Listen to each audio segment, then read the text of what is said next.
Mac Power Users, episode 706, Media Management with Casey Liss.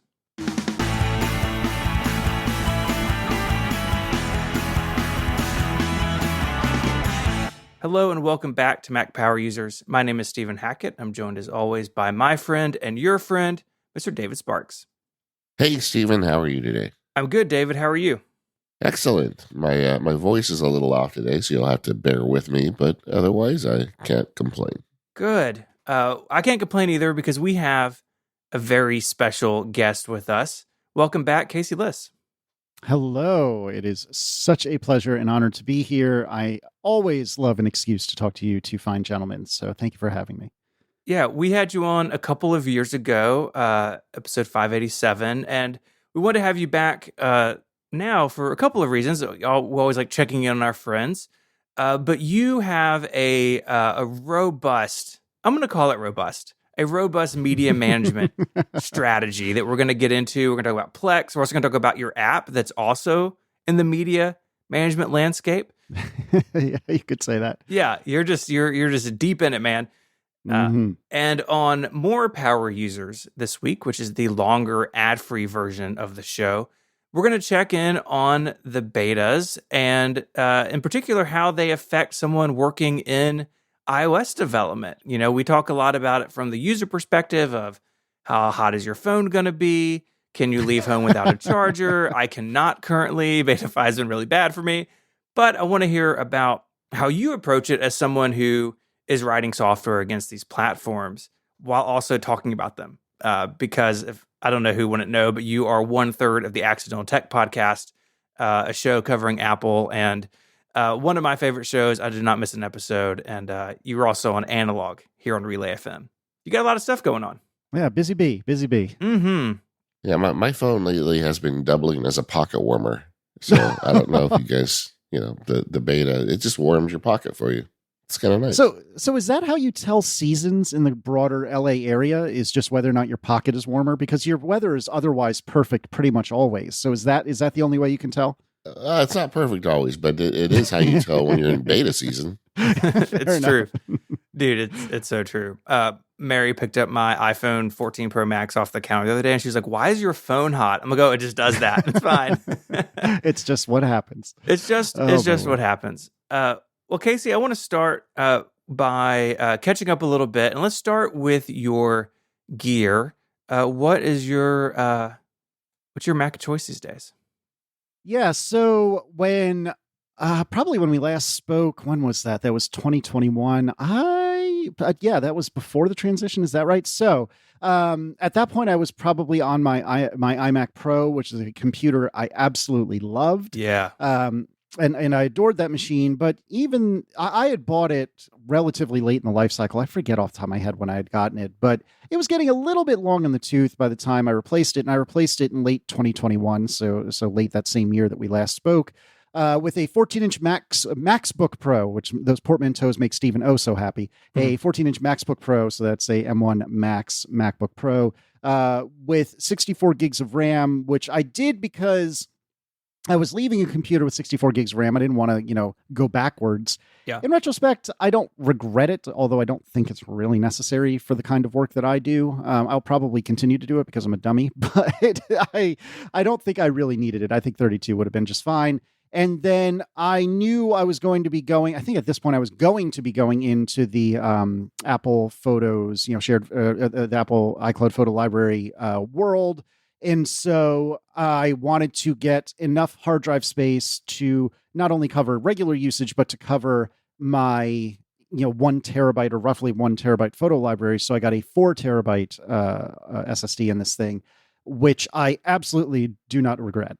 Casey, if you're looking for affirmation for buying too large of a hard drive, you are in the right place. Yeah. Yes, you are definitely in the right place. 8 terabytes on this laptop, baby. It's funny you say that because I was thinking to myself, we're coming up on M3 time. Is it time for me to refresh my laptop? Which honestly, I don't think I have any pressing need to. This thing is a monster in the best possible way. I love this computer.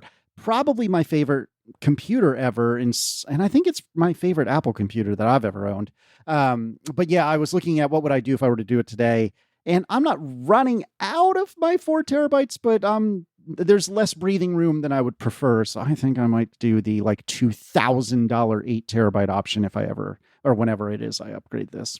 Well, just know that you'll get some hate email, but the fact is, it is really nice. It's really nice having everything on your main drive. But on the 64 gigabyte question, I actually thought long and hard about that. I just recently did an upgrade and I only got the 32 gigabytes. And my logic was just that with the onboard RAM, I mean, this is not RAM in the traditional sense. Mm-hmm. And now that I've been running this machine 2 or 3 months, doing my usual workload on it, I cannot tell at all because I went from 64 gig to 32. I don't get the out of memory message. It's fine. So people out there looking at that question, you'll probably be just fine with 32. I get the desire for 64, especially when you're doing development work, but it is these new machines, 32 in the new machine is not 32 in the Intel machine. Yeah, that's the thing is when I was making the purchasing decision, it was still early on in the Apple Silicon world, and we didn't really suss out. We as a community didn't really suss out what is 64 gigs in terms of old RAM, of Intel RAM, if you will. And I think you're right that I think I would probably be fine with 32 gigs. I don't know that I will do it because, again, I'd like setting money aflame when it comes to buying computers. But I think I would be fine. Now, David, what do you do a lot of like Final Cut Pro though, don't you? I'm trying to think what is the way in which you tax your computer the most these days? Yeah, video work, recording and editing is where I use it up. But I honestly can't. There's a guy, I'll find a link for the show notes called Max Tech, I believe he called. He's a YouTuber, and I like his work. And one of the things he did was he got a 32 and a 64, and he put them through this like stress test where, and this is with the M1 generation minus M2, but he like loaded up like 20 Chrome browser tabs and 20 Safari tabs, and a bunch of like very heavy RAM apps, and the differences were minuscule. He really had a hard time getting a difference between the two of them. Mm-hmm. And I think he ultimately concluded because the RAM is right on the die and, you got that fast SSD, it's just, which is also on the die. It just, he felt like the 64 gigabytes. I think like if you do certain like really, really high end photography with really big files, I think there's some places that he could catch a difference, but those weren't workflows that I do. So I ultimately went 32. Like you said, when you're buying a computer, you can easily just bump up the RAM. It's not as expensive as bumping up the storage, but that was like my one like sacrifice, the fact that I bought this massive 8 terabyte drive. Yeah.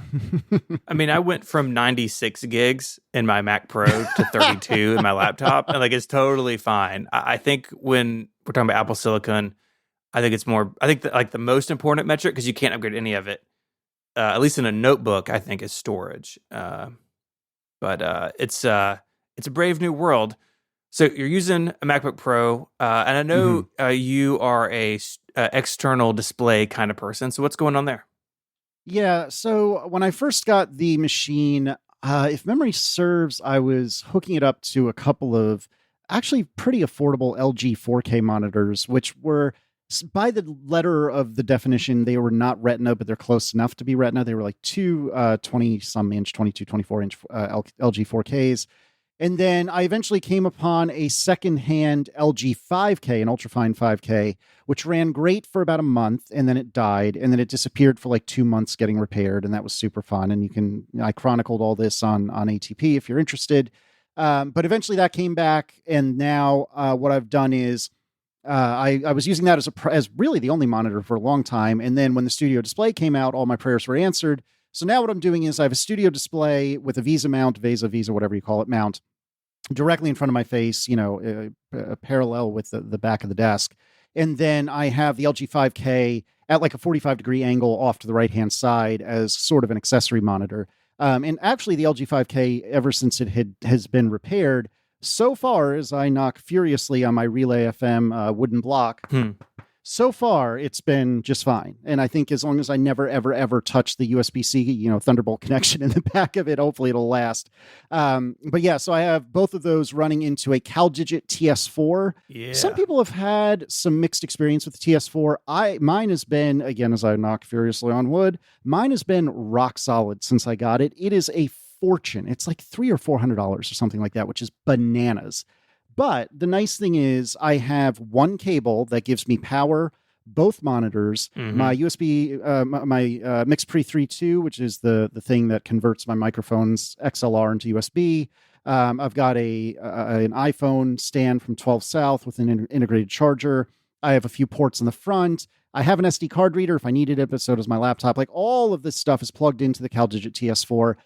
Again, for me, it gets my highest recommendation. I am so happy with it. But again, be wary that some other people have had a little bit of a rough time with it, especially if you're overseas. Like I think maybe it was in the UK, but somewhere they found that the power supply would whine at this like awful high pitched tone if they were on a different voltage than America. So do your research, but I really, really like it. And it's worked out well for me. Yeah, that's my setup as well. I've got a MacBook Pro and a CalDigit and the Studio Display. And at first, I wasn't sure that the Studio Display would be okay passing through the CalDigit. I wondered if, okay, do I need a cable for the CalDigit and then the Studio Display directly to the laptop? But like you, mine has been totally fine. And it's so awesome to, sit down and plug in one cable and have my whole setup come to life. Yeah, and very quickly, I had erroneously believed, and I think publicized, that I could not drive both 5K monitors through the CalDigit. And I think what had happened was I didn't look closely when I was initially connecting everything. And if I recall correctly, I can't mess with it right now because I'll cut off. So I'll cut please you guys don't touch off. it. But if I remember right, on the back of the CalDigit, there's like 2 or 3 USB-C ports that are Thunderbolt, and then like one that is just straight USB-C or something along those lines. I'm going on vague memory here, but I think I had circumstantially and accidentally connected the LG to the one USB-C port that it isn't supported by, that doesn't have Thunderbolt on it. And so I was rearranging things on the CalDigit just a few months ago, and I thought, well, let me just try this one more time. And sure enough, it worked no problem. So I'm running both 5K screens as well as, the microphone setup and a few other things. All of that is going through the CalDigit TS4, all through one cable to my MacBook Pro. And yeah, just being able to disconnect one thing and then walk away with your entire computing life, like I love that. And although I will forever sing the praises of the iMac in general and the iMac Pro specifically, I have always been more of a laptop kind of person, and now I can have my cake and eat it too, because these things are just as fast, with an asterisk here or there. They are just as fast as almost any desktop Mac you'll run into. So I can bring it to a picnic table, and leaving aside the fact that I have, 1/4 the screen real estate, I can otherwise work no problem, which is just so amazing. How often do you do that? I mean, how often do you use it as a laptop versus as a desktop? That's a really good question. I would say in a normal everyday work week, I usually once, maybe twice, I'll go somewhere to work for a morning at the very least. We talked about this on ATP months ago, but there is a picnic bench in a very shady park. Shady as in shaded, not shady as in sketchy. Sorry, phrasing. But anyway, there's a picnic bench covered in shade trees, and it's right by a Verizon wireless ultra wideband. I don't know if I would say tower or access point or what have you. So the fastest internet connection that I have is when I'm tethered to my phone on that picnic table, where I have done speed tests. I kid you not, at like 2.5, 3 gigabytes a second down on my telephone and then connected to my Mac, which is bananas. I have a symmetric gigabit connection here at the house, but that is not the fastest access I have. The fastest access is through the freaking sky, which is the weirdest thing. Technology is so awesome.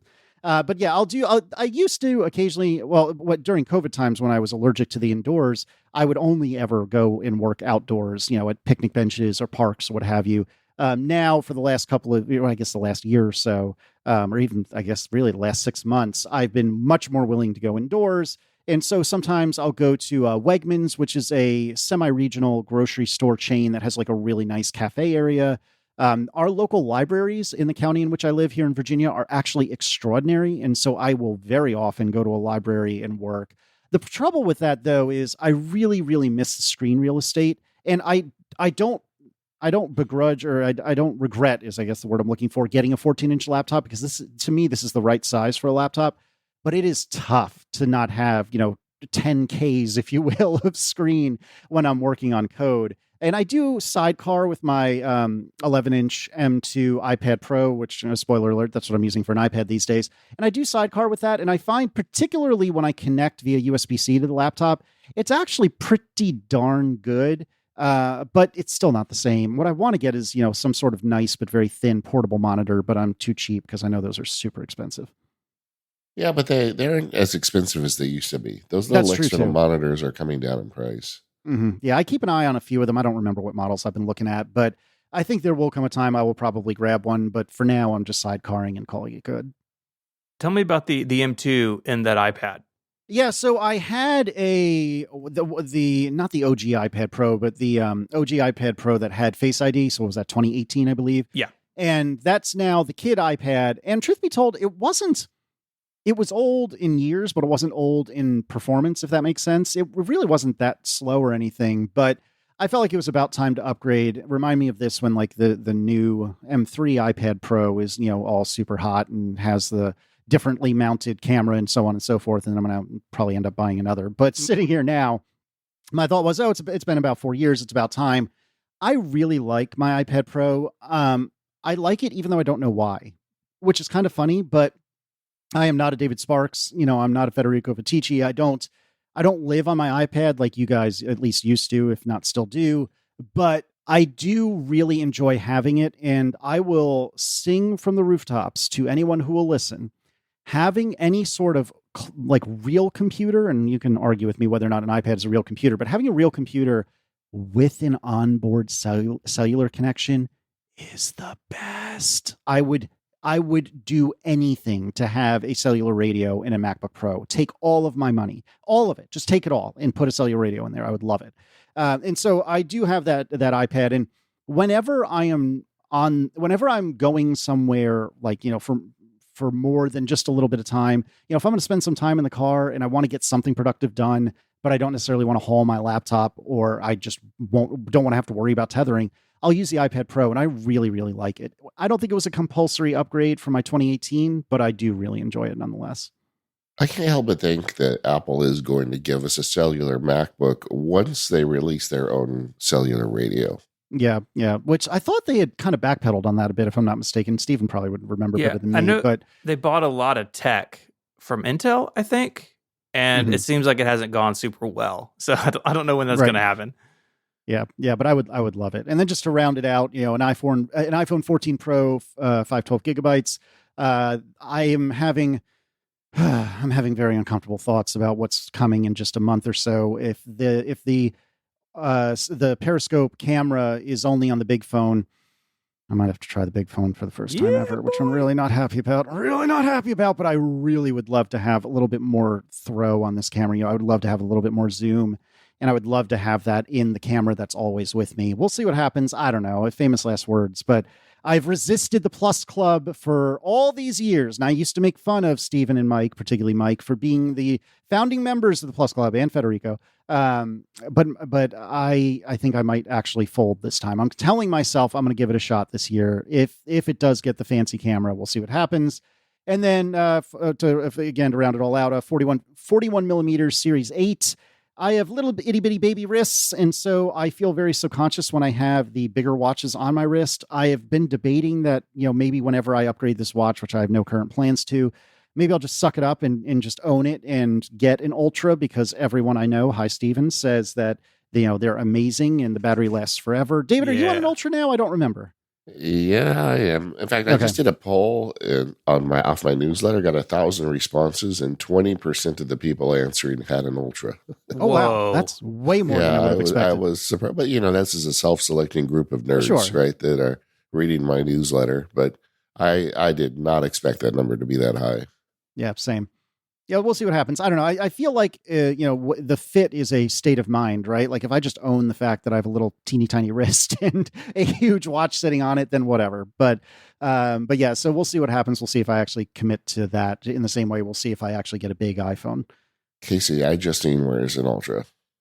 Yeah, see, there you go. I'm And, just saying. I've been next to her briefly at a keynote or something like that. And I know she is a very, very small woman. So if she can do it, then I should be able to. Although I really would like to see them release a smaller size Ultra. I think same. that hopefully that happens this year, but who knows? The other bad thing is if I get myself a big watch like an Ultra, then I get used to it. Then suddenly, like, even though I'm not a mechanical watch kind of guy for the most part, I have always wanted like a Panerai, which are these but I know they make small Panerais, but they're hilariously expensive, way more than I should ever spend on anything like that. And they're usually, the ones I like are usually quite physically large. And so I'm scared that I'm going to go get a very expensive Ultra and then be like, oh, that Panerai I've had my eye on, I can fit it now, or it can fit me now, or what have you. And so then I'm really screwed. So don't let me do it, is I guess what I'm saying. This episode of Mac Power Users is brought to you by 1Password. 1Password is the solution that I trust to keep all of my secure data safe. Yes, of course, I have my logins there, and of course, I use 1Password to create and remember strong, unique passwords for all of my logins. But 1Password also manages two-factor authentication codes. It also is where you can store bank account information, driver's license information, software licenses, on and on. And what's great about storing all of this stuff in 1Password is not only that it's secure and easy to get to, but 1Password itself doesn't get in the way, because the team at 1Password work hard to integrate into a wide range of browsers and operating systems. So I can move throughout my day from my Mac, iPhone, iPad, PC, the web, and my 1Password data is with me wherever I go. I can use Face ID and Touch ID to get into it, and it integrates directly with iOS's really cool keyboard features to let you get to passwords easier than ever. I want to go back to that banking information thing for a second. I own a couple of businesses, right? Very often I've got to send people routing and account information. And for a long time, I would log in to my bank website and try to find that page. Or, maybe I kept a voided check in my drawer and typed them out. That was ridiculous. Like, save them in 1Password. Now I can very easily get to that stuff and send it over when asked. It takes a little time off my day anytime it comes up, and it always makes me happy that I keep that stuff in 1Password. So whether you're looking for a password manager for yourself or for your family, your loved ones, or password management for teams, 1Password is a solution you should look at. Go to onepassword.com/MPU to learn more and to sign up for a free 30-day trial. You'll get 20% off as a listener. Once again, that's onepassword.com/MPU. Casey, as we record this, your new app, Callsheet, has been out in the world for about a week and a half now. Callsheet, if people have not come across it, there's links in the show notes. But you have made an application that is in the same world as IMDb. So you can use it to look up facts and actors and trivia and history, all this stuff on TV shows and movies. But it's made by someone who actually cares about their users. I think a lot of people have seen IMDb, which I think is owned by Amazon, actually. Has seen it sort of become worse and worse over time. And so you've built this to counter that. You're not going out there and like putting all this data in here together. You're using a service. I'll let you talk about that. But before we get to it, what prompted you to make this app? I think a lot of people would look at this category and say, well, gosh, IMDb is not great, but they're sort of the 500-pound gorilla in the room. Well, what could I do? So tell me about that decision making. Yeah. So when I sit down and watch a movie or a TV show or what have you, I'm always looking at, where do I know that actor from? Or what was she in? Or what did they do before? Or whatever the case may be. And obviously, like anyone else, I would choose, the IMDb app. Generally speaking, I don't typically love having apps on my phone that are for website that are easily replicated by websites, but the IMDb app does a better job than the IMDb website. So I had that app on my phone, but every single time I logged into the IMDb app, I would be prompted, do you want to log in? Well, no, I didn't the last 455 times that you asked. I'm pretty sure I don't now, but thank you for asking. And then there would be, autoplay videos or advertisements or all sorts of just junk. And I don't remember exactly what happened or where I was or what the inciting incident was, but it occurred to me, well, I know how to write code, and I am familiar with this website called the Movie Database. And the Movie Database is sort of kind of like a Wikipedia just for movies and TV shows. I know it's called the Movie Database, but they have a very robust TV data set as well. Yeah. And it's designed to be used for these sorts of things. They have a pretty solid API. They make a couple of odd choices in the API, but for the most part, it's very, very good, very, very easy to use.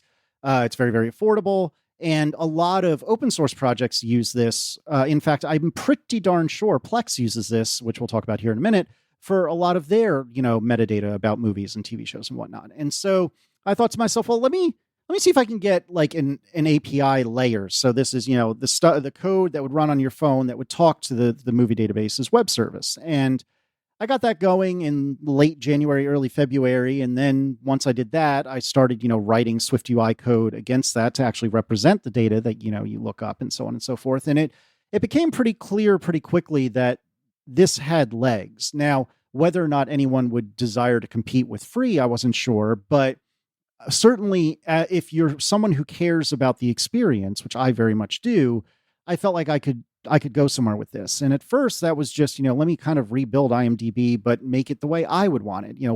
If somebody wrote an app specifically for me, what would it look like? Well, as it turns out, I was that somebody, but nevertheless, I wrote this app just for me. But as I was working on it, it occurred to me that, this is a space that hasn't really had any innovation in a long time. And a great example of where I think I've tried to do something very bright is in late 2019, I was watching the TV series Watchmen, as was most of the world.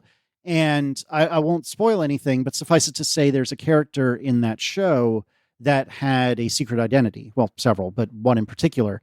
And as I was watching the first or second episode of the show, I was looking at the cast list, and I wasn't familiar with the particular actor that played this character. And I was looking at IMDb, and I think they might have changed it since then, but at the time, it showed the character that we had already met, as well as the secret identity. So I got spoiled on episode like 1 or 2 for the secret identity, and I swore to myself that I will never make that happen to anyone else ever again. So in Callsheet for TV shows, and maybe for movies, I'm still working on what to do about movies, but for TV shows at least, you can go in there and there's a button that says hide spoilers, and you can choose to hide character names. You can choose to hide episode names, episode thumbnails, episode counts. So as an example, what if, Joe Smith is in some TV show, but is only in it for 2 episodes, and you think that, Joe Smith is a pivotal character, but come to find out they're only in 2 episodes. So they're probably either going to get killed off or maybe aren't a pivotal character anymore. So all of that stuff you can choose to hide, so you never have that happen again. And that's something that the IMDb app, for example, doesn't offer. And honestly, I haven't seen anyone else offer that sort of thing before. And so, Callsheet in short is, it's a movie and TV and actor, and crew kind of encyclopedia done by somebody who really, really, really cares. Maybe you don't agree with my choices, but I really care. And pretty much every choice made in that app was made deliberately and made with a lot of thought. And so that's the shtick. That's the idea. As we sit here, like you said, it's been about a week and a half. The response has been phenomenal. I am overwhelmed and overjoyed with the press response, with what I'm hearing from users. Obviously, people have feature requests or complaints here and there, but overwhelmingly, it has been extremely, extremely complimentary, both the press and the response from users. And so I'm really thankful for that. And that's tough, right? Because this is the sort of thing that I think should cost money. I certainly worked very hard on it. It took me about 6 months to write this thing from start to finish. Well, not that it's done, but you know what I mean. And so the standard price is $1 per month or $9 a year, or the equivalent in your currency, in your local currencies. And then I optionally, just for funsies, if you happen to know who I am or just really like the app or really like my work, I have, it's almost hidden. You can go in there and there's a button when you go to subscribe that says more purchase options. And you can choose to, if you would like, spend $20 a year or even $50 a year. You get nothing if you do that, other than my undying love. But I thought of it as like a recurring tip jar from you to me if you're so generous. And so I feel like that's actually gone really well also. I mean, I think it's a fair price. In fact, I think I maybe should have charged more, but certainly I think it's a fair price. And family sharing is turned on. So, I'm not trying to double dip when you're in your own family. So I really feel like the app from head to toe is designed to be as friendly top to bottom, inside and out as possible, including price. And I really think that it is worth $1 a month or $9 a year for an experience that is well considered and treats you with respect. I really like that. It really shows your journey as a developer. I mean, when you look at this compared to your apps, this is truly your best work. Well, thank you. I don't mean that negatively. I no, mean that, I'm with you. I'm with you. And I'm really glad that you were able to do this because it's great. I signed up on day one.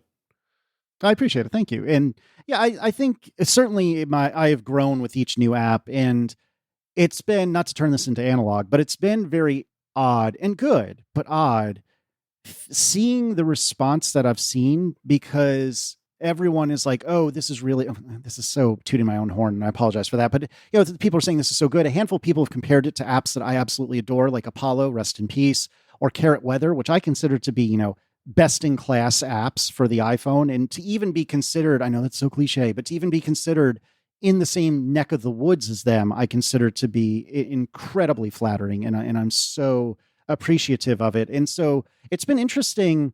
I've always looked at a lot of my peers in the space, like _ David Smith, like Marco Arment, who I co-host ATP with. I feel like they're way above me. They're super mega ultra, iOS developers that are doing things that I could never do. And it's been an odd thing for the last week and a half, trying to reconcile that maybe I'm kind of in that neck of the woods now. Maybe I'm kind of peer to them now, which is awesome. And I'm incredibly encouraged and thankful, but also very weird. And we'll probably talk about that more on Analog in the future, which again, you can find here on Relay FM. The movie database was not something that I was familiar with before I knew you were working on this app. Is it a crowdsourced thing? Do they have a staff? Like, how does data end up in here, and how do you determine that data is accurate? So I don't know a whole ton about the contribution process. I've actually never contributed anything to the movie database, but I do know that it is crowdsourced, and I do know that it is all on the users, just like Wikipedia. And I don't know what the editorial staff looks like. As far as I know, there are very few employees or anything like that. In fact, it might only be just like one person. But nevertheless, it seems like there is a pretty decent following there, and there's enough people that are using it, much less relying on it, that the data is usually pretty good. It is not as good as IMDb, I'll be the first to admit, but it's pretty good. And IMDb, to the best of my knowledge, does not have any sort of API. And honestly, I don't know if I would want to work with their API anyway, because I wanted to provide a full stock, top to bottom alternative.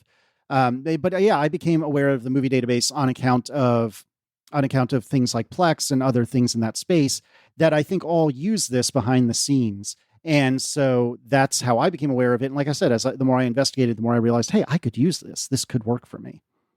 I just want to give you a hug and tell you need to stop apologizing. You're a really good developer, and this is a really good app. Man, just accept that and own it. But either way, it is a great app, and I recommend anybody that has that question on the couch, right? Who is that guy? Mm-hmm. Where were they in? In my family, I'm legend for not knowing anybody on TV unless they were remotely involved in Star Wars. Like, right. They'll say, I don't know who that guy is, but I'll say, oh yeah, he was in episode 2 of The Mandalorian. Right. But generally I don't know. So I like to use your app, and it's so nice because it's such a nice experience. And then I can join in the conversations with the kids and act like I know what I'm doing when in truth I actually don't. Well, if my app helps you sound or feel smarter, then mission accomplished. I am here for that. Or at least just fake it, right? I mean, right? Fake it till you make it, baby. That works. That's now, right. You wrote this all in Swift UI, right? Yeah, it was like 99% Swift UI. I mean, I think there might be a touch of UI kit somewhere in there, but I think for the most part, it's all Swift UI. How'd that go? It went well for the most part. I feel like Swift UI is one of those things. It's been talked about to death. I'll try to make this brief, but it was, especially when I was humming along and really clicking, Swift UI can make you accomplish incredible things in incredibly short amounts of time. I am not a particularly great designer. I had help from a bunch of friends on this, most especially our mutual friend, Ben McCarthy. They were able to provide a lot of really useful design feedback, and I'm very appreciative to them for it. But I'm not a particularly awesome designer. However, between Ben and myself and the things that SwiftUI lets you do and do easily, I think this is a pretty darn good looking app, if I say so myself. I feel like it feels native to the platform because it is. It feels like it fits. It's not going out of control with like custom bespoke fonts and things of that nature. Like it just fits in right. And SwiftUI makes a lot of that possible because doing a lot of these things in UIKit, which is the former tool, well, I mean, it's still there, but most people have moved on, it seems. But the former tool chain for doing these sorts of things is UIKit. And there's nothing wrong with UIKit. UIKit made, the first 10 years of the iPhone, and it's amazing. And you can do phenomenal things with UIKit. But the problem with UIKit is it's very, very verbose, extremely verbose, in a way that SwiftUI is not. And SwiftUI, for all of its foibles, you can get a lot done with very little code. And a lot of things are done by convention rather than by explication. And so it is unreal how fast you can make a really incredible app. Like if I were to do the same app and have it look the exact same in UIKit, I'd probably be halfway done with it right now. It's a supercharger for developers if you can work within what SwiftUI wants you to. As soon as you go somewhere that SwiftUI is unprepared for, then it gets real ugly real fast, like real fast. And there were a handful of times that I had to do some kind of Herculean, whatever. I had to go through some big efforts in order to make something work that SwiftUI really didn't want to work. And most of that, it actually ended up going away because I chose different paths to take. But there were some times that I was banging my head against the wall making it work. But I mean, here again, I mean, the app is super fast. In fact, I didn't really talk about this, but one of my favorite things about Callsheet is that it is absurdly fast. I mean, I really am impressed at how fast the movie database is. And I am really proud of how fast my portion, how fast Callsheet is, because it's really stunningly quick. And the other nice thing is I don't have to do any of the gross tracking stuff. I've got a lot of feedback from people that said, when I installed the app for the first time, it just ran. There were no prompts, no location services, no push notifications, nothing. It just ran. And I almost thought it was broken because I didn't think that could happen anymore. But it turns out if you really care and really give a crap, it can. So yeah, I don't know if that answers your SwiftUI question, but yeah, I recommend SwiftUI. I really like it. It has its problems, but I really like it. Well, I mean, Apple released it with kind of the implied promise that this is the way to make software for all your platforms easier. And I think everybody acknowledged that when you start something like that, it's going to have some sharp edges. But it's been a few years now, and we are seeing apps show up that are all or primarily SwiftUI based. Mm-hmm. It seems like the story you're telling us is consistent with other developers are saying that, yeah, it's great until it isn't, but the rough parts seem to be getting fewer. I'm not going to say they're gone entirely, but I mean you hit them less frequently. That's exactly right. And the other nice thing is SwiftUI. Well, the great thing is SwiftUI is always improving. The bad thing is it can be a moving target from time to time, but it's always improving. And I can tell you that honestly, I don't plan sitting here now. I don't plan to wait too long to start using iOS 17 affordances and then requiring iOS 17 because A, I don't have like 15 years of history in this app. B, I kind of want to establish the precedent that I'm going to be on the cutting edge. And so I hope and expect my users to come along with me.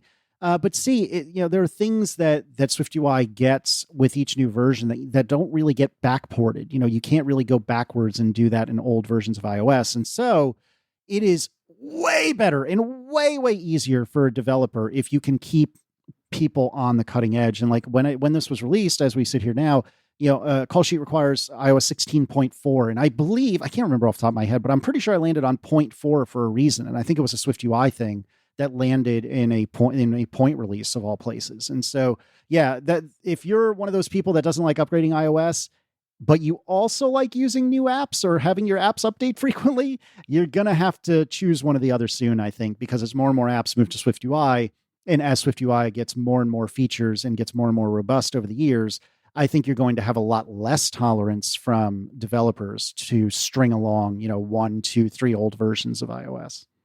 Is there anything in particular in 17 that you want to include in the app? Yeah, well, that's a very good question to which I have a kind of complicated answer. When the app was first developed, I used the standard search affordance, up at the top of the screen and where it is for every app under the sun. And then after getting browbeat by my beta testers who meant well, and they were right, I got browbeat for forever to move the search box down to the bottom of the screen so it's easier to reach. And they were right. In doing so, I had to get rid of the system affordance because, at least in Swift UI, you can't have it anywhere but up in the navigation bar at the top of the screen. But before I made that change, I needed to know whether or not the user had tapped into the search box in order to do things in the user interface, like show recent searches, for example. And in order to do that with a search box, now it's different because I'm using a standard text box. But before, when I was using the search box, in order to do that, you needed to dig way into UIKit in order to figure that out. And it was a mess. It was an absolute mess. And in iOS 17, there's a affordance right there for it. That's you can have Swift UI tell you when the search box is active and when it isn't. And it's just right there. And that alone, if I was still using that search box treatment, that would be enough to get me on 17 alone, because it's way more reliable, way less code. And the less code you have, the better, because there's fewer places for things to go wrong. So that not relevant at the moment, but certainly a great example of one thing that is a teeny tiny little change on the API surface of Swift UI, but would have made hundreds of lines of my code go away. And another thing I'm really looking forward to using is TipKit, I believe it's called, which is new for iOS 17. And that lets you put little overlays on the screen in a very unobtrusive way that tell your users hey, tap here in order to hide spoilers, or whatever the case may be. And I think that, that's relatively obvious in Callsheet today, but it's things like that I'm really looking forward to using. And I plan to do so sooner rather than later. Yeah, I think TipKit in particular is interesting because it lets you as a developer bring complexity into something that maybe you would be hesitant to because it would be hard to find. And if you have to make a decision like that, you can just tell people, hey, this thing is under this button. Or if you go here, I have this over here. I think from what I've seen of TipKit so far, I'm excited that developers seem to be taking it on. Yeah, I mean, I haven't seen too much of it, but I've seen a little bit float by on Mastodon or whatever, and it seems really nice. And the handful of, not reviews in a literal sense, but the reviews I've seen are that it's a pretty solid API that's really well considered. It's really good at not overloading the user with 1,000 tips all at once. So I'm really looking forward to digging in on it. This episode of Mac Power Users is brought to you by NetSuite. Your business gets to a certain size and then the cracks start to emerge. Things you used to do in a day are suddenly taking a week. You have too many manual processes and you don't know the one source of truth. If this is you, you should know these numbers: 36,000, 25, 1. So what do these numbers mean? Well, 36,000, that's the number of businesses that have upgraded to NetSuite by Oracle. NetSuite is the #1 cloud financial system, streamlining accounting, financial management, inventory, HR, and more. 25 is because NetSuite turns 25 this year. That's 25 years of helping businesses do more with less, close their books in days, not weeks, and drive down their costs. And 1 because your business is one of a kind. So you get a customized solution for all your KPIs in one efficient system with one source of truth. Manage risk, get reliable forecasts, and improve margins, everything you need, all in one place. Having all the information you need in one place makes it so much easier to make decisions. Having all that information you need in one place makes it so much easier to make decisions. I know as a business owner what a difference that can make and how much easier everything operates when information is available. It means that my team can make smart decisions and those decisions can be made faster. Right now, download NetSuite's popular KPI checklist designed to give you consistently excellent performance, absolutely free at netsuite.com/MPU. That's NETSUITE, netsuite.com/MPU to get your own KPI checklist. Our thanks to NetSuite for their support of the show. All right, Casey, the reason we always want to talk to you is, of all the people I know you are the most anal about getting all your stuff ripped and stored. I mean, I did this when my kids were little, but I haven't done it in years. But we wanted to do a show where we talked about, media management. Mhm. And we both said Casey Liss. I mean, that's you, right? Is that good or bad? I don't know. I think it's good. I think that you live in the weeds on this stuff, and that's what we wanted for the audience, somebody who really knows where the broken parts are. But you are a media manager. Like you record a lot of your stuff. You've got it available when you're on the road, and you've developed a whole media management system. And I wanted to talk about that. So I'm not even sure where to start, except I know it involves a Plex TV. So I guess we start there.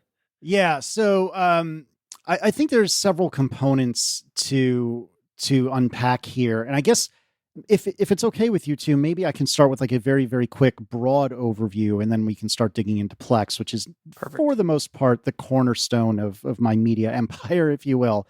So broadly, my kind of thesis statement is I would like to be able to watch what I want to watch, when I want to watch it, on basically any device I desire to watch it upon, including, if necessary, on a plane or whatever the case may be. So, for the most part, that's Plex that accomplishes a lot of these things, but there's a whole side discussion, which I'm not planning on getting into today because it'll last 7 hours, but there's a discussion of how you get media into Plex, and we'll glance off that here and there. But one of the things that I wanted to do was get rid of the cable box that I have in my house. I'm one of the weirdos that still pays for cable because I believe in sports. And so, given that having cable is a given in Liss household, what do I do about that? And so what I've done is, for a long time, I had an over-the-air antenna and an HD home run, which was basically a box that goes from the over-the-air antenna to Ethernet. And then other things on your network can either play that video or can record that video. And then over time, I decided, well, that's great for the over-the-air channels, but what about cable channels? And I eventually got myself, I think actually a listener might have sent me one that they weren't using, but one way or another, I got myself an HD home run that takes a cable card. If you're not familiar with this, and I presume, Stephen, especially, this will mean something to you. A cable card is a PCMCIA card, which is a blast from the past, to say the least. But it is a PCMCIA card, at least it physically looks like one, even if it strictly speaking isn't one, that plugs into a different box that then takes in coaxial input and has an Ethernet jack on it.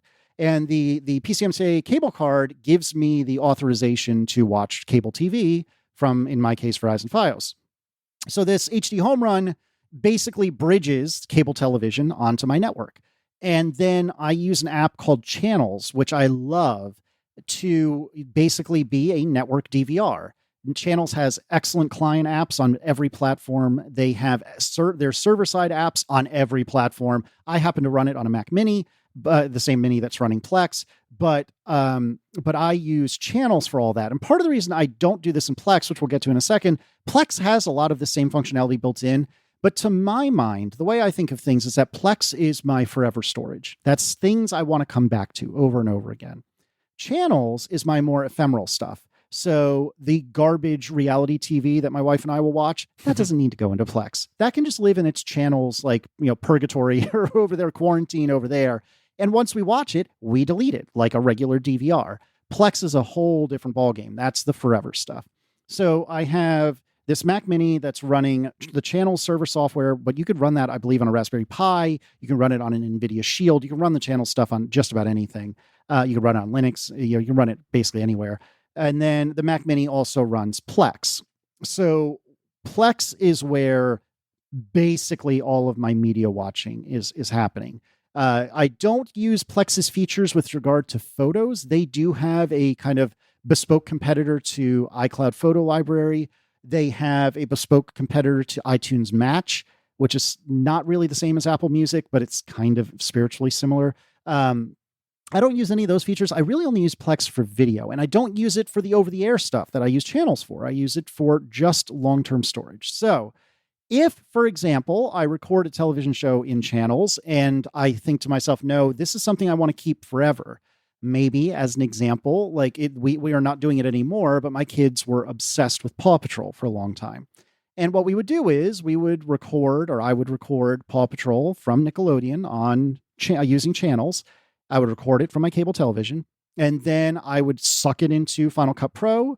I would remove the commercials, split it, because a lot of kids' TV is multiple episodes in one 30-minute block. So I chop it up so, different episodes are in their own files, and then that would eventually get migrated into Plex. This is lunacy. I hear myself saying these words. What are you doing?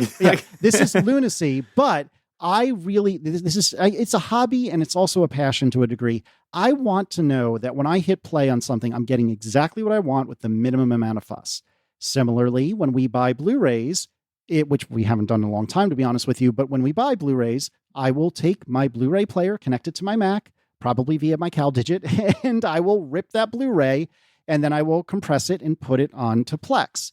And that way, I don't have to worry about the prompts and the menus and the this and the that. It's all immediately available to me.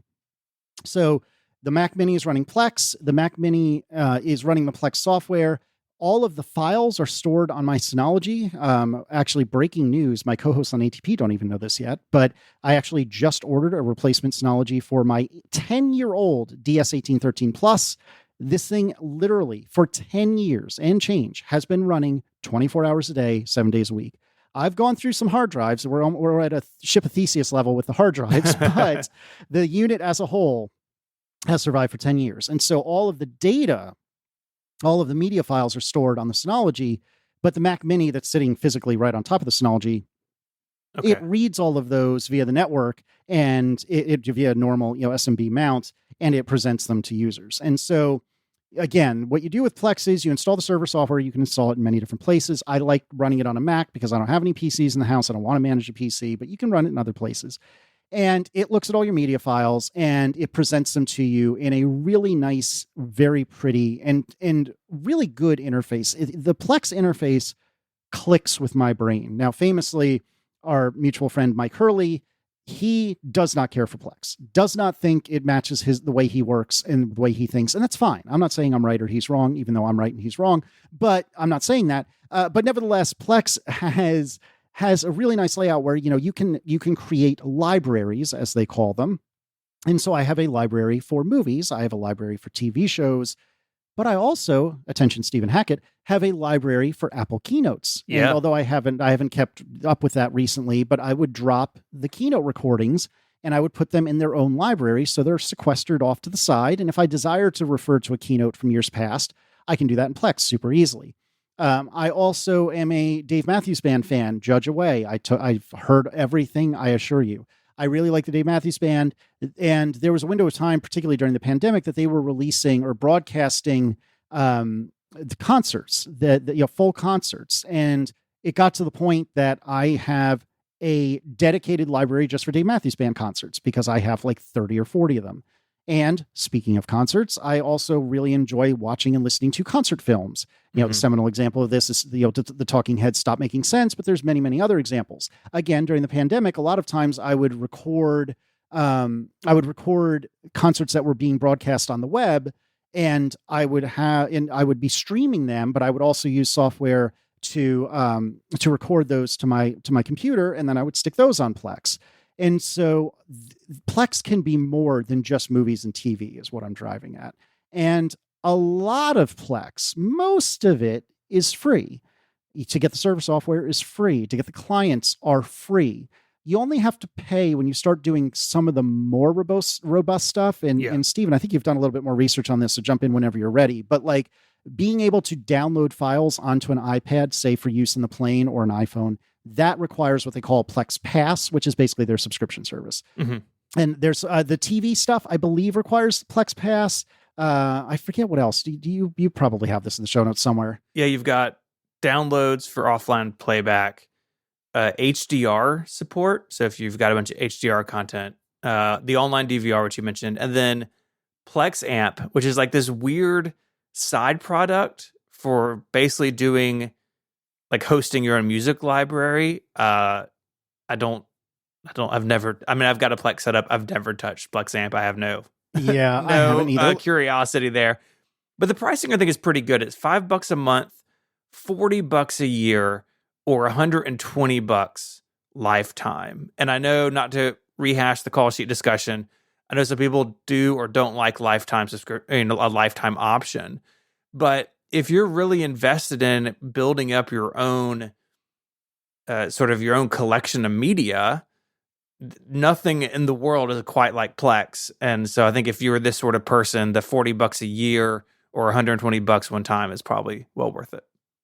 Yeah, agreed. And I did, well, I was comped a lifetime pass, but I assure you around the time that it was comped to me, I would have been buying one anyway because it is so good. Now, if you're sitting here wondering to yourself, well, why do this? I think there's a lot of different ways to answer that question. And for me, it's because I kind of enjoy just that it's silly, but I enjoy kind of the maintenance of it. I enjoy the collection. It's a hobby to collect the media that I care about. And I just enjoy that. I also, I like everyone else, I only want to have but so many subscriptions. And so I don't really care if I don't get to see Game of Thrones when it comes right out, when it comes out new. In fact, I've never seen it to this day, but I could go and buy the series on Blu-ray or on DVD or what have you. If you wanted to go that route, which we're not going to talk about here, there are other ways you can acquire things like this. And all of that can live in Plex. And the best part of this is no matter what, that will never go away. Now, if you have small children, or even if you have children at all, think back to the time when they were small and think about how they kind of like to imprint on things. Like they just decide they're obsessed with, say, Paw Patrol or Gabby's Dollhouse or Peppa Pig or Bluey. Well, once they imprint on it, you really need to have that available for your own sanity forever. Or, well, maybe not forever, but you know what I mean? Like at a moment's notice, it needs to be there. And you don't know if Bluey is going to fall off Disney Plus tomorrow. And then what are you going to do? Mm-hmm. Is it likely? Maybe not. But I don't like to rely on that. Plus, in the case of Bluey and Disney Plus, there are a handful of episodes of Bluey that Disney Plus, for weird reasons, have decided are too risque. This is a children's show, mind you, that are too risque for American audiences. It's an Australian children's show. What's going on that show? So one example, if memory serves, is that the dad puts on like a front-mounted baby carrier. You know what I mean? Now, these are all dogs, mind you, but they're, anthropomorphized, whatever. You know what I'm saying? Dogs. Anyways, he puts on a baby carrier and then, mega air quotes here, gives birth to one of his daughters. And they apparently found that was too risque. Now, again, this is a show designed for like 5-year-olds, but apparently our Americans would clutch their pearls too much. So anyway, if you had a way to come up with that copy of Bluey or that episode of Bluey, you could put that in Plex and not have to rely on Disney Plus, who won't carry it. And you can put all these things on your phone if you have a Plex Pass and use them on a plane or in areas of low coverage or whatever the case may be. So if you're not interested in this, that probably makes you normal. But if you're the kind of person like Apple, I could argue, that really wants to own the whole widget and control what your family has access to, perhaps in a parental guidance way, but more just in a, I want to make sure it's their way, then Plex really is incredible. And I think it can live pretty easily side by side with your other streaming services, the stuff you've purchased from Apple. Yeah. Because Plex has a tvOS app and an iPadOS app and iPhone app. So you can just have it in line with your other stuff. At least in my household, the Apple TV is television, right? We don't have same. Cable. I do pay for live TV through Hulu when it's sports season. So football's going to start up, so I got to start paying for that again. But having just another place where this other sort of stuff lives is really useful. And I don't think it's as hard as it looks. Like we talk about Plex, we talk about you got to have a server and other stuff. We're going to talk about the server hardware aspect in a second, but I think Plex has done a pretty good job at the onboarding and getting it set up. And where my confusion comes a little bit with Plex is that, okay, it's this tool to manage your own media and to have it available to you on your other computers and even across the world if you have your network set up correctly. But they also have their own free streaming service with some TV shows and movies that they have. None of it's particularly that good, I don't think. Like I was looking at the TV list as we were talking. It's like, I mean, some of the stuff I guess I would just put on in the background, but it's not cable TV, right? It's sort of older stuff for the most part. If you love the BBC version of Top Gear, they have a channel that's just BBC Top Gear 24/7. Like, oh, that's amazing. That's pretty hard to argue with. But Plex makes it easy to kind of pick and choose the features that work for you. So if you never want to deal with Plex Amp, their music thing we mentioned, or you don't care about the stuff that they have streaming, you can basically ignore it. And in a lot of cases, you can turn it off in the user interface and just focus on what's important to you. Yep, that's exactly right. And another thing worth noting is that Plex also can be used not just for television shows and movies. So as an example, I have a library that's home movies, and remarkable or monumental events in the Liss family, lexicon have been put into Plex and put right there. And that makes it super easy to show family when they come over, because it's sitting right there on the Apple TV ready to go. I don't have to go searching through the Photos app.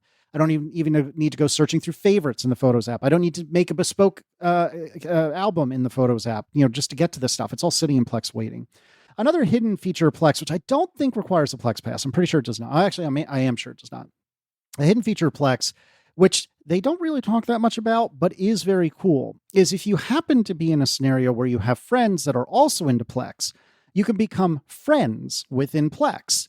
And once you're friends within Plex, you can optionally choose to share one or more of your libraries, which means that since Stephen and I are Plex pals, if you will, that's my phrase, not theirs, he could go and watch any of the Apple keynotes that I have streamed directly from my house to his, because I have everything set up appropriately.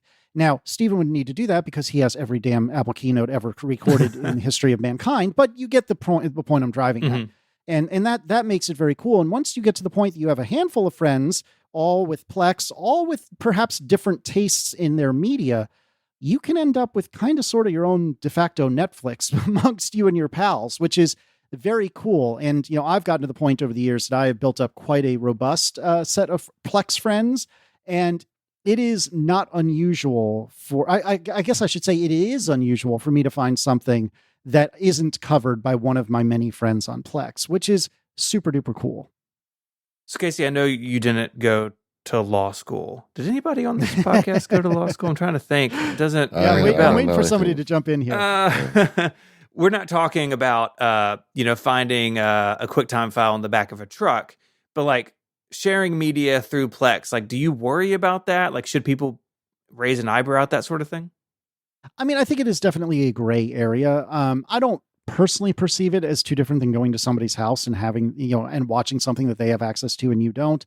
I know that the law would probably take a different opinion to that, but I don't know. I think it's reasonable, especially because I know that I'm the kind of person that if it's media that I really care about, that's more than just ephemeral, then I'll buy it. I will buy it and stuff it into Plex by either ripping a DVD or whatever, Blu-ray or whatever the case may be, because this is stuff that I really, really care about. And so, yeah, it's a fair question. And again, I think Plex cut its teeth catering to those who exclusively found things off the back of trucks. And that, again, that's a conversation that is not for me and for another time, even if it were. But no, I take your point. And one of the complaints that people have had about Plex recently is that they're seemingly trying to move ever further away from exactly what I'm describing and move toward more clearly legitimate uses, I guess. And there's nothing wrong with that. I encourage them to do it. Some people have a much lower threshold than I do for them reminding you that, they have their own free TV and stuff like that. As you said earlier, Stephen, I don't think they're bad about it at all. They're not obnoxious at all about it. Unlike, I don't know, IMDb, but nevertheless, it does happen from time to time. And it's up to you to decide if maybe you want to go a different route. And it's here I'll say that there are competing platforms and apps and services that do similar things. EMBY is one that I've heard about a few times. Also, a lot of people really like an app called Infuse, INFUSE, particularly for the Apple TV. I played with it once and I didn't really understand what everyone was so obsessed with, but it will talk to network shares directly, so you don't need a Plex server at all. If you just have these files sitting on like a server somewhere, or it can actually talk directly to the Plex server itself if memory serves, and you can just have a different front end to all of your media that way. And so if you wanted to go that route, there's other options. This episode of Mac Power Users is brought to you by Indeed. No one wins at the waiting game. When it comes to hiring, don't wait for great talent to find you. Find them first with Indeed. When you're hiring, you need Indeed because their hiring platform is the only place where you can attract, interview, and hire all in one place. So instead of spending hours on multiple job sites searching for candidates with the right skills, you can use Indeed's powerful hiring platform that can help you do it all. They streamline hiring with powerful tools that help you find your matched candidates. With Instant Match, over 80% of employers get quality candidates whose resume on Indeed matches their job description the moment they sponsor a job, according to Indeed Data US. Indeed's hiring platform really is great because they do the hard work for you. Indeed shows you candidates whose resumes on Indeed fit your description immediately after you post. Even better, Indeed is the only job site where you only pay for applications that meet your must-have requirements. This means that you can set things that users have to be able to check off. This makes it unbelievably powerful. Get this, Indeed delivers 4 times more hires than all other job sites combined, according to Talent Nest 2019. So join more than the 3 million businesses worldwide that use Indeed to hire great talent. Start hiring now with a $75 sponsored job credit to upgrade your post at Indeed.com/MPU. This offer is good for a limited time. Claim your $75 credit now at Indeed.com. That's INDEED. Indeed.com/MPU to support the show by saying you heard about it on this, your favorite podcast. Terms and conditions apply. If you need to hire, you need Indeed. Our thanks to Indeed for their support of the show and Relay FM. For a lot of the stuff with Plex, you need a Plex server. Now, I think people may hear that and think, oh gosh, I got to go spend a bunch of money on a Synology. You mentioned you're running it on a Mac Mini with the files living on a Synology. Mm-hmm. Mine lives on a Mac Mini with everything just on an external drive. Like you don't have to go out and build a data center. But you do need the server software, and that's a free download from Plex. You run it. It runs on the Mac, Windows, again, Synology, and a bunch of other network attached storage products. And basically, it just is the interface in between all this media out on disk, right? So I have a folder on my Mac Mini external drive that has all those media files in it. And the Plex server is the software that says, okay, this is how you have it all organized. This is all your metadata. These are all your settings about sharing it with other people. It's really not too bad. But for Casey, for people who are getting into it, do you have any advice for maybe what to look for or what may be overkill? Yeah, I think what you said is exactly right. I'm probably painting it as this incredibly robust and difficult process, but it does not have to be by any means. You can put the Plex server software on any Mac, and especially if it's not a Mac that can get up and walk away like a laptop, then there's no reason not to. In fact, before I got this laptop, when I still had the iMac Pro, that was my Plex server, because why wouldn't it be? It's always sitting there. It's always plugged in. It's only the fact that the Mac can get up, my MacBook Pro can get up and walk away. That's what led me to get the Mac Mini. I didn't really have a need for it until then. But yeah, you can put it on basically any machine you have lying around. The server software is not that particularly taxing, especially if you don't have to transcode media. So what does that even mean? Well, generally speaking, if you are, recording something or ripping something off a DVD, it's going to be in a file format that Plex can easily understand, and more importantly, the client can easily understand. Your Apple TV, your iOS device, whatever. However, if you're remote, say you're in the car and your kid is trying to watch Bluey, maybe your phone's cellular connection, because you're not sitting on my favorite park bench or a picnic table, but rather you're in a car hurtling down the road, maybe the connection isn't super stellar, and streaming, a 4K version of Bluey, I don't know if that even exists, but just go with it here. If streaming a 4K version of Bluey to your cell phone may not really work. So what Plex is smart enough to do is say, oh, this isn't really jiving at all. We gotta do something to make this work a little better. And so what it'll do is it'll transcode, which is to say it will convert that 4K Bluey, this hypothetical 4K Bluey, to 1080p or 720p or even standard def if need be. So that this way, It may not look stellar, but at least you're able to watch it and you're not having to pause and buffer every 3 seconds. If you get to the position that you need to transcode stuff, that gets pretty taxing pretty quickly. But a lot of times, if you're sticking within your own house and your own network, that's not necessary. And again, you don't need a whole network attached storage setup. This is what Stephen was just saying. Just buy it. It doesn't even have to be an SSD. Just buy a platter hard drive, which are really affordable these days. Buy one and stick it on the Mac or PC or whatever server you're going to use, and just have it read the files off of there. There's no reason not to. The server software is not that particularly demanding. The other thing that's great about Plex, though, which I didn't really get into yet, is that it does a really good job of finding metadata for all of your files. So all I did was I pointed Plex to a particular folder that had all my movies in it. And then Plex, if you follow a few important steps, which we'll get to in a second, Plex will look at all those movies and say, oh, okay, well, that one is Central Intelligence, and it has Kevin Hart and, Dwayne Johnson, and it has such and such a poster, which probably came from the movie database.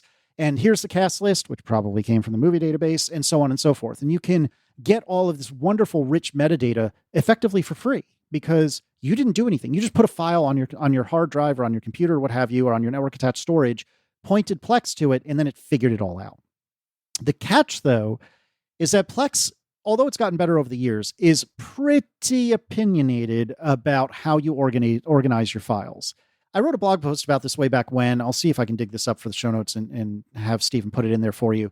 But the file naming situation isn't really that complex. It's just you have to follow the rules. And in the case of Plex, for movies, for example, what that typically means is you'll have the movie file, or the file will be the movie name, space, open parentheses, the year, close parentheses. So as we were talking about before, let's take the movie Central Intelligence, and I'll look on the movie database and figure out when it was made or when it was released. And so you would name that file, Central Intelligence 2016 . And then that lets it figure out, okay, that's this file. When it comes to TV shows, typically what you'll do is you'll have a TV show's name as you would have a folder of the TV show's name. Say, I don't know, what's a TV show that Stephen likes? I don't know, maybe The Office, for example. Yeah, I hear you've watched that once or twice. So you would have The Office, and then you would have within The Office, season 1 as a folder, season 2 as a folder, season 3 as a folder. In season 1, you would have The Office space SO1EO1, which is to say season 1, episode 1, and so on and so forth. Now, this sounds really complicated when I describe it verbally, but if you're looking at it in front of you, it's actually pretty darn straightforward. But you have to follow these rules in order for Plex to be able to understand, oh, okay, this is The Office. Oh, there's the season 1 folder. Oh, okay, this is season 1, episode 1. And then it figures everything else out for you. So I think that is the bigger catch than having to have like a bespoke computer or bespoke server software or a bespoke hard drive or anything like that. You can typically put together a Plex server with what you have laying around the house, particularly if you're the kind of person that listens to this program. But you have to follow the rules or really the conventions about the way you name your files. And again, I did find a link in the show, or I have a link that I will have Stephen put in the show notes from 2015, where I detail kind of the brass tacks, bare bones. Here's how you name your stuff. And it's really fairly straightforward. Casey, as you alluded to, Plex is just part of your media ecosystem in the Liss household. What else do you have going on over there? Right. So we talked about channels, and we don't need to belabor that. We've already mostly spoken about that. But the other thing that I haven't brought up yet is I am one of those people. We actually were just talking about this on ATP recently. I'm one of those people that doesn't like a silent house. I need to have something on in the background. That can mean television or movie or whatever. But generally speaking, more often than not, it means music. And so for me, I want to always, always, always have some sort of music playing in the house. And a few months ago, I think it was around November-ish, I was able to get myself a steeply discounted Sonos setup for my home theater. And now I have turned into that guy. Everyone has one of these, or almost everyone has one of these in their lives, or at least in their periphery. One of those people that has gotten a Sonos speaker and now won't shut up about how great Sonos is. So hello, it's me. I'm the problem. It's me. It's a lifestyle. It's more than a product. Yeah, right, right.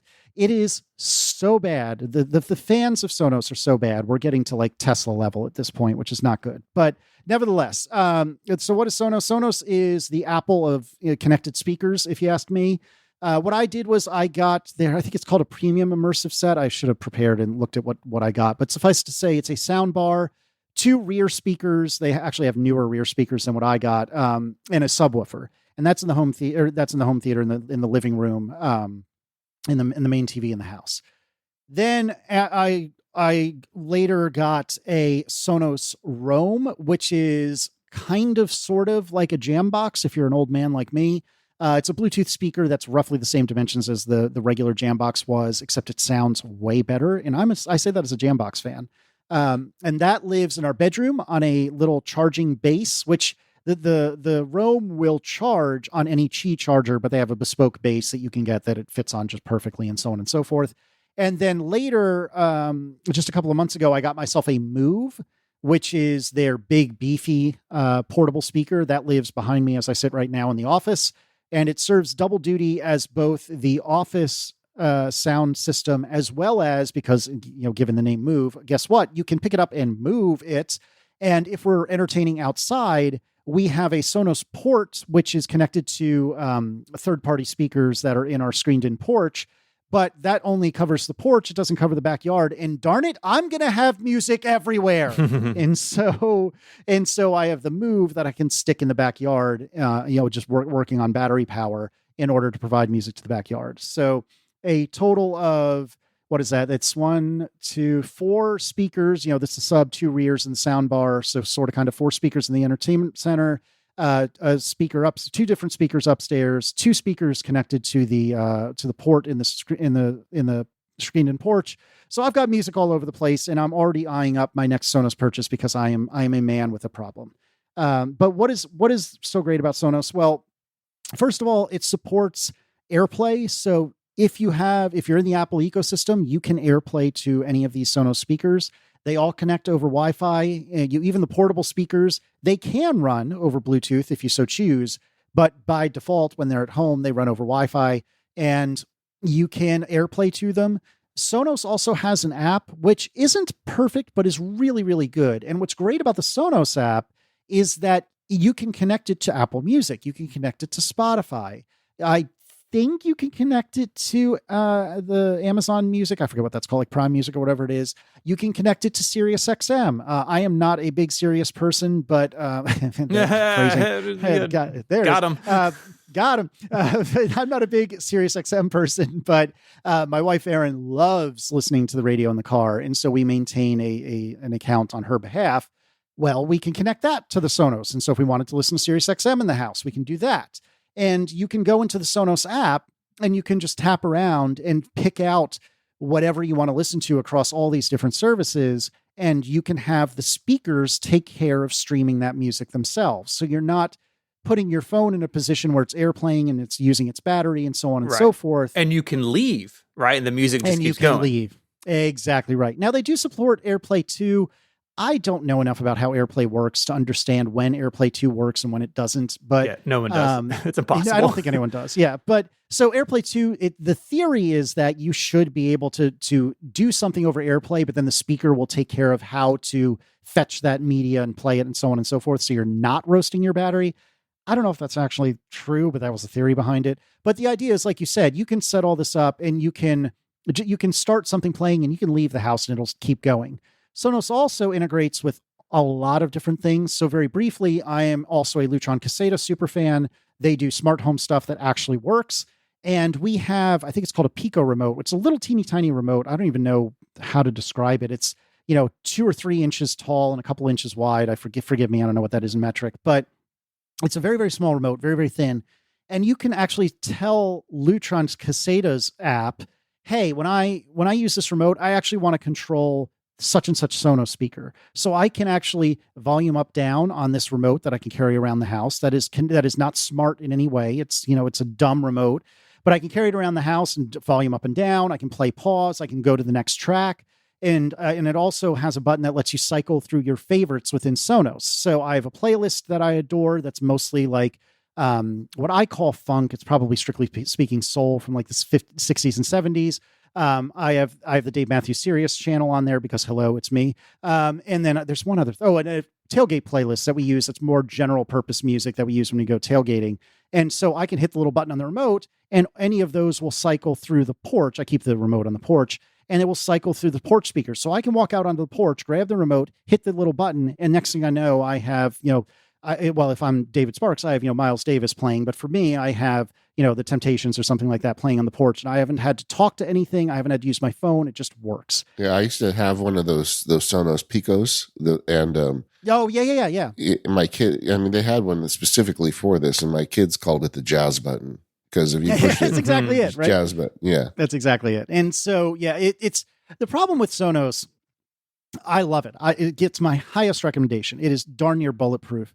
The problem I have with it is that it is very expensive. You do have to pay for it. I mean, I forget numbers off the top of my head, but had I not had a discount on all this stuff, I'm in something like $3,000 or $4,000. I didn't end up paying that much because again, I had a very robust discount, but I'm in thousands of dollars, MSRP on this system. But I cannot tell you enough how good all this stuff sounds. And my dad is a stereophile or audiophile, whatever you want to call it. He has a truly absurd stereo in his house. I have heard what a ridiculous multi-tens of thousands of dollars stereo sounds like. The Sonos does not sound that good, but it's not that far away. It's surprisingly good. Like you would be stunned how good their sound bar as paired with their subwoofer can sound. I wouldn't put it up with Dad's, tens and tens and tens of thousands of dollars stereo, but it wouldn't be an absolute shellacking either. Like it would, I think it would at least sort of kind of hang in that neck of the woods. You'd be stunned. And the portable speakers, especially the Roam, which is little, it is very little. It's as wide as, like an iPhone and a half. It's not that particularly big and it pumps out a surprising amount of bass for that kind of a speaker. And not to say that I'm listening to extraordinarily bass heavy music, but I like to have some bottom end in what I'm listening to. And so having something super tinny would not work for me. And even their portable speakers do a great job of this. I can't move on without at least touching on your photo management as well. We spoke about this last time you were on the show. I know for a long time, you were using your Synology to store the canonical Liss family photo library. Were you using the Synology Photos app as well? No. So briefly, if you're not familiar, Synology is, this network attached storage, but it's more than that where a Drobo, I've never had a Drobo, but my limited understanding was it was basically just a box of disks and little else.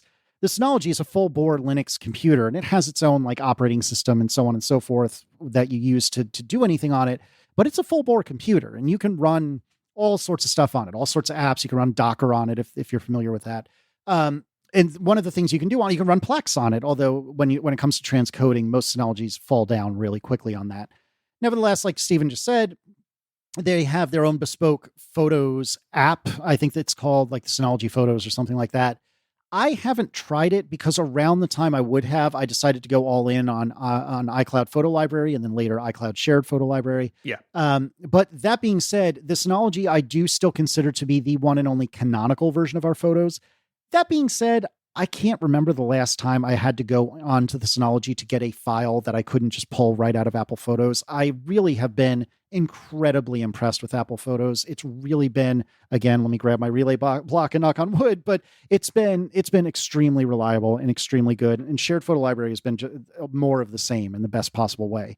But I like to control the whole widget. I want to make sure that if something happens to iCloud Photos, that I am not up a creek. And given that Stephen Hackett particularly was 1/3 of the problem that killed Everpix, it killed Picture Life. What else did you three murder? You murdered like 7 different photo apps. There was years where on the prompt and then connected, we would cover these like third-party photo services and they would just go out of business. I think it's a hard business, right? You got server expense and ultimately iCloud Photo Library is how it should always have been, right? It should just be built in to the platform. And it sounds like even though you're keeping the Synology and you're keeping your files backed up that way, you're happy with what Apple's doing? Like, yes, no, that is very true. And it's exactly what you said. I continue to maintain the Synology because I never, ever want to be in a position that I have to say, oh crap. And although I sincerely doubt that Apple would have an issue to the level of me saying, oh crap, nevertheless, I don't trust anyone but me to keep track of it. And I don't think they're sponsoring this episode, but all of the stuff on the Synology is backed up to Backblaze, like literally 2 different ways, 3 if you include iCloud Photo Library. The Synology ends up getting backed up to another Synology that I have sitting at my parents' house about an hour west of me.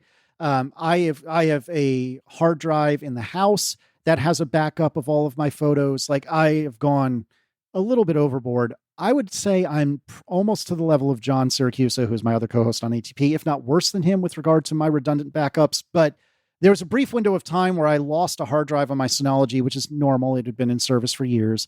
But in replacing that hard drive, the recreation process on the Synology, because again, the Synology is an array, in my case, of 8 different hard drives, but they work in concert to present as one hard drive.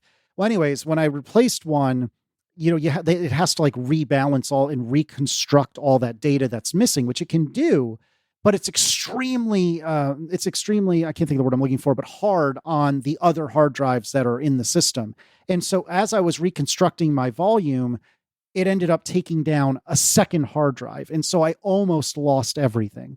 And at that moment, I swore to myself I would never put myself in that position again. And so my backup strategy, which is absolutely bananas, is all over the place. And that's part of the reason why I continue to use Synology for photos, or not the Photos app, but as a storage for photos, is so that this way I know for sure my stuff is backed up literally 5 or 6 different ways.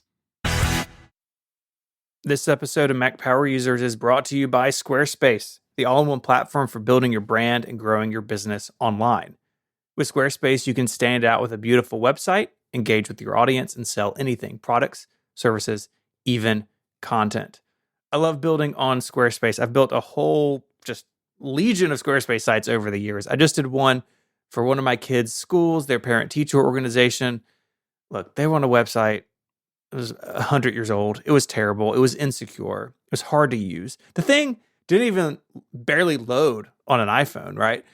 With Squarespace, I have something that really, with not that much time and not that much effort on my part, looks awesome. They can accept donations through it. People can sign up to volunteer. They have all this great stuff. And if they need to expand in the future with photo galleries or a blog or those other amazing components with Squarespace, it's really easy to do because you don't have to rebuild your website every time you need new functionality. You can just enable it. Things like their online store or email campaigns. You can sell physical and digital products. You can encourage visitors to sign up as email subscribers. All that's built in with Squarespace. And they have really awesome analytics, so you can understand where your traffic is coming from. You can make good decisions about marketing, what channels are most effective, and then you can build your website and strategy around that. Squarespace's new layout engine is called Fluid Engine. It's really awesome. You can customize every design detail with reimagined drag and drop technology for desktop and mobile. You can really build anything. Stretch your imagination online with the Fluid Engine. So check out Squarespace today. Go to squarespace.com/MPU for a free trial when you're ready to launch. Again, squarespace.com/MPU, and the code MPU will get you 10% off your first purchase of a website or a domain. Squarespace.com/MPU and the code MPU to get 10% off and to show your support for the show. Casey, we always like to end up these episodes talking about some of your favorite apps and services. What brings you joy and delight lately? Have you heard the good word about this app Callsheet? It's brand new. It's really good. Now, I was trying to think of stuff that maybe your listeners hadn't heard about quite as much. So let me start with a couple of obvious ones that they probably have heard of. NetNewsWire for RSS feeds and RSS syncing and reading. I fell out of the RSS world for years, and I just basically used Twitter to handle that need in my life. Around the time that Twitter was imploding, I decided, all right, let me bring back RSS in my life. And I use NetNewsWire to do it. It's free and open source. It's really well made. Again, it's the kind of app that thinks the way I think. Really, really like it. And again, it's free. There's no reason not to try it. It lives again. It lives again. I mean, that was for so many of us, that was the very first RSS app, and it's really nice to see it back. Yep, couldn't agree more. Something else that you probably have heard of, and I mean that with no sarcasm. I'm not really sure, but in the nerd circles, there's a lot of people who have decided that they don't want to use Gmail anymore. I'm one of them. And I decided about a year ago, I think, to move over to Fastmail, which is a occasional sponsor of probably this program, if not others. I am telling you, I'm not being paid to tell you this. I have been incredibly impressed with Fastmail. It's one of those things like, why didn't I do this sooner sort of scenarios. It does cost money. Like it is not free like Gmail is, but I personally consider it very important to own your own email address, to have it on a domain that you control. And the Fastmail apps are really, really good. Or the Fastmail service is really good. They do have apps that are also good, although I typically just use Apple Mail pretty much everywhere. But if you're considering controlling your own email, Fastmail is very affordable. I want to say it's like $5 a month or something like that. And it's very, very good and very, very fast. Have you gone down the rabbit hole of server-side rules with Fastmail yet? I have. I'm not going bananas with them, but I definitely have like 20 or 30 rules for moving stuff around. As a matter of fact, just literally yesterday, as we record this, I realized that I was getting an uncomfortable amount of feedback about Callsheet. Now, a lot of it was like, hey, can you do this? Hey, I love it, but would you consider doing that? But it was too much. And that was all flowing directly into my inbox. And so I created a rule on Fastmail to move that to a subfolder of, a folder off to the side, and then have it skip my inbox. It's these things stay unread, so I see them, but they're no longer in my inbox, which is excellent. Yeah. Oh, and I should mention, if you are a Gmail convert like I am, Fastmail has two different modes it can work in. It can work in the traditional like folders and so on and so forth, like any IMAP email that you would expect, or you can optionally, and this is what I did, put it into what I call Gmail mode, where everything is tags rather than folders. And so it works basically the same way that Gmail used to work. And very quickly, finally, I had it suck in literally 15, maybe almost 20 years of email. Because I think I got my Gmail address in 2004 and I moved to Fastmail last year. So almost 20 years of email.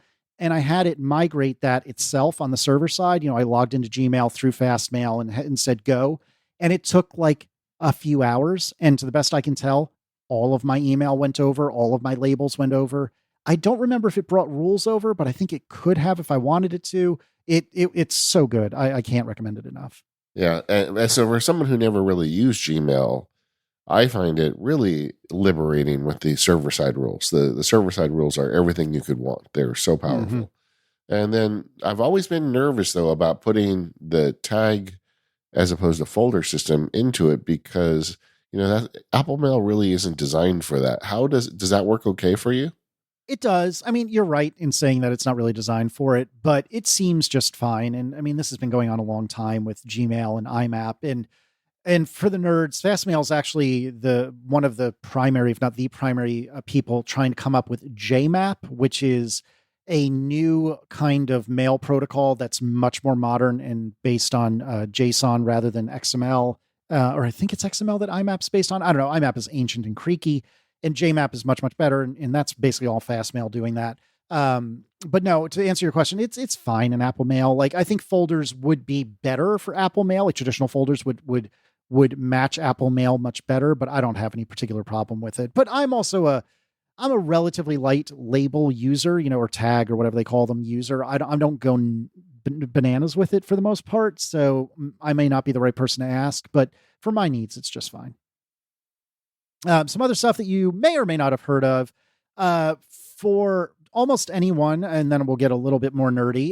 Net Newswire, we just talked about that. Sports Alerts. This is an app that I think John Gruber turned me on to, or maybe it was you, Steven. It was somebody. But it's a really good sports score app. And one of the things I like about it, like the design is fine, but it has extremely good support for the dynamic island on my iPhone 14. Yes. And so you can have it you can tell it to turn on live activity for a sports game you're interested in, and it will appear right on that dynamic island and update quickly and so on and so forth.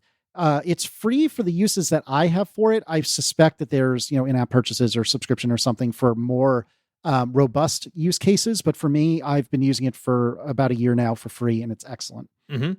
Yeah, I really like it. It's definitely the first like really good live activity app I came across, and I'm going to reevaluate this fall. Like I said, football's coming, and basketball's not far behind it. But I really dig it, and the in-app purchases. I think I paid for one that gets rid of the ads, maybe. Yeah, that you can remove an ad, and you can do some other stuff. Like I don't care about the pics and stuff in the app, but it's pretty great. And Apple is doing some sports stuff, that's kind of fallen in between the cracks of Apple News and Apple TV. I think like, where do I go to manage this? And ESPN, and then another one of these is called The Score, which I think maybe was at some point owned or in partnership with Yahoo or something.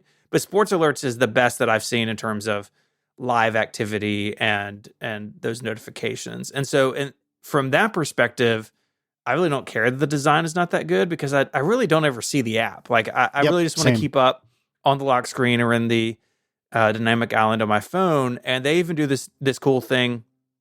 It got added at some point. It wasn't there initially, where it would send you a push notification before a game started, like for your favorite team or however you had it set up. And it would say, hey, do you want to start a live activity? Because live activities can't start on their own. They require human interaction, I guess, to begin. So it's pretty clever the way to get around that. Yeah, it's really, really good. And then getting more nerdy still, I don't know if maybe you folks have talked about this in the past, but Pushover is a really, really cool notification service. So what Pushover does, and this is more for maybe developers, but certainly for nerds, but what Pushover does is it's a way that you can call a web service and it will send a push notification to your phone. So I use this as a notification system for several different things, but I wrote a very short shell script that when I'm running like a long running operation, say I'm gzipping a backup of my Raspberry Pi, which I did about an hour ago, and that takes a while. Or if I'm doing a conversion with FFmpeg, that can take a while. Then I can chain on the end of that command on the command line. I can chain my little shell script that will then ping my phone and send it a push notification saying, "Oh, that's done." And there's a bunch of different services that also integrate with this. Like I think if this and that integrates with it, and a bunch of other stuff does too. But if you're interested in having control, well, maybe not control isn't the right way to phrase it, but if you're interested in pushing, in sending push notifications to yourself or whatever the case may be, Pushover is a really, really great and easy way to do that, and I recommend that. Pushover used to be like a big deal before Apple got serious about notifications. I'm glad to see that it's still around and people are still using it. Yeah, it's really slick. Again, it takes a properly nerdy kind of person to use it, but I do really, really like it, and I use it more than I would have ever expected. And then my last pick, and now we're getting into deeply nerdy territory, is changedetection.io. Now, this is a web service, but it's also open source. And the idea is, what if you have something you want to watch, but you don't have an RSS feed for it? And maybe you just want to see if something changes. Or perhaps maybe there's something you're interested in buying, but you don't want to buy it at the price it is. You want to wait for it to go on sale. Something similar to Camel for Amazon, but more generic. And it's not only for buying stuff, it's for anything that changes on the web. Well, what I do is I run this in a Docker container on my Synology, but you can also pay them a few bucks a month to do it on their end. And you can have this thing watch web pages and tell you when they change. And one of the ways they can tell you is by Pushover. Another way they can do it is via an RSS feed, that you'll get a new entry on the RSS feed when something changes that you want to watch. And so I use this for watching, like I said, if something is about to go on sale. I briefly made mention of the Talking Heads Stop Making Sense earlier. And some studio, I think A24 or something like that, is remastering it for 4K sometime this year. And so A24's website has a page about this, but they don't have any release date. And one of the things I have my changedetection.io instance doing is looking to see if that website change or webpage changes, so I know when it's going to be released. Because again, no RSS feed. It's one of those things like Pushover where you use it for one or two things to begin with, and then suddenly you're using it for freaking everything. And another great example is WWDC time. I have it turned on so that as soon as the Apple developer site changes, which typically only happens a few times a year, particularly in June, then it will send me all the alerts from everywhere it can to tell me, it's WWDC time. So that's another great example. Very cool. I like the increasing nerdiness of these things. It's good. Yeah, I tried real hard. I tried to have a little bit of a path there. I'll let you decide if it worked. Casey, where can people get a hold of you? Yeah, so you can find me on the web at www.caseyliss.com, CASEYLISS. You can find links to basically everything there, including Callsheet. I'm not currently active on Twitter, although I do maintain an account there. I am active on Mastodon. I am Casey Liss at mastodon.social. You can find my podcasts. There's Analog here on Relay FM with our mutual friend Mike Hurley. That's kind of our feelings show. And then my other nerdy show, other than this one that I've been so thankful to be a guest on, is the Accidental Tech Podcast at atp.fm. And go to the App Store and check out Callsheet. That's all one word. CALLSHEET. It is, it's the best way to find out who the heck that guy is on the screen. That I could not agree more. Thank you to our sponsors, 1Password, NetSuite, Indeed, and Squarespace. We are the Mac Power Users. You can find us at relay.fm/MPU, and we'll see you next time.